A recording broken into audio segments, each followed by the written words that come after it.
رب العالمين، والصلاة والسلام على من كان نبيا وآدم بين الماء والطين، وعلى آله وأصحابه وذرياته وأهل بيته أجمعين.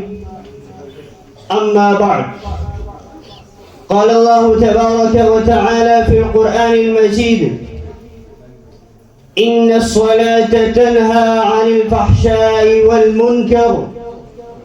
وقال تعالى في موضع آخر: إن الصلاة كانت على المؤمنين كتابا موقوتا.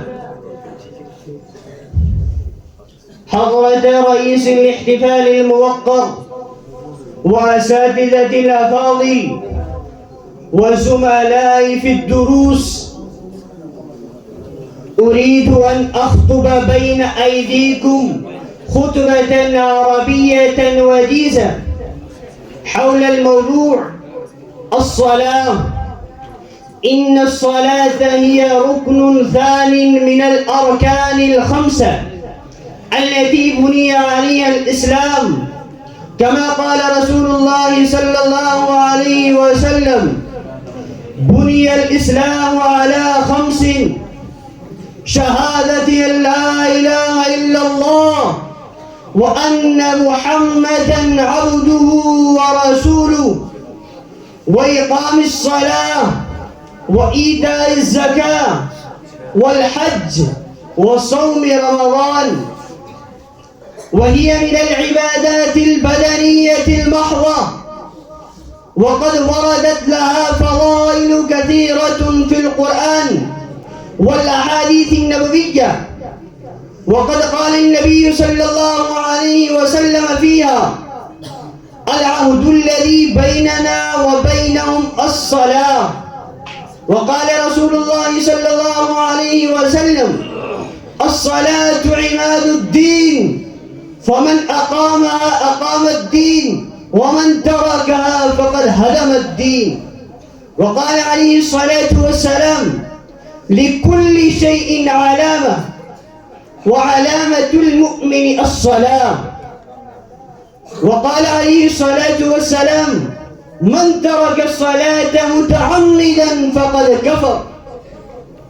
أيها الإخوة الأعزاء، إن الصلاة عبادة ليست فيها نفقة مثل الزكاة والحج وصوم رمضان، لأنه لا بد للزكاة من مال يبلغ النصاب، ولا بد من حولان الحول على ذلك القدر المعين.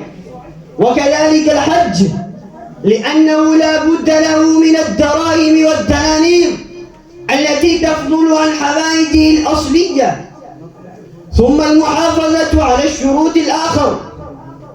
وأما صيام رمضان فهو شهر يأتي مرة واحدة في السنة، يكون الإنسان فيه غنيا من الأجر والثواب.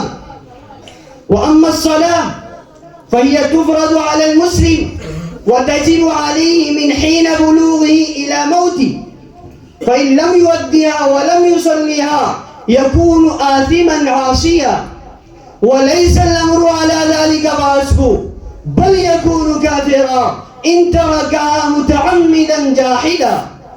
الصلوات الخمس مكفرات لما بينهن من الذنوب والخطايا، وهي تغسلها وتمحوها كما يغسل الماء الدرن والدنس، كما قال رسول الله صلى الله عليه وسلم: أرأيتم لو أن نهرا بباب أحدكم يغتسل فيه كل يوم خمسا هل يبقى من درنه شيء؟ قالوا: لا يبقى من درنه شيء. قال: فذلك مثل الصلوات الخمس يمحو الله بهن الخطايا. أيها الحاضرون، علم من هذه الآيات الكريمة والأحاديث النبوية والقصص أن الصلاة فرض على كل مسلم عاقل بالغ، ذكرا كان أو أنثى، حرا كان أم عبدا. فينبغي لكم أن تداوموا وتحافظوا عليها، لأنها منجية لنا من النار في الآخرة. وناهية عن الفحشاء والمنكر في الدنيا.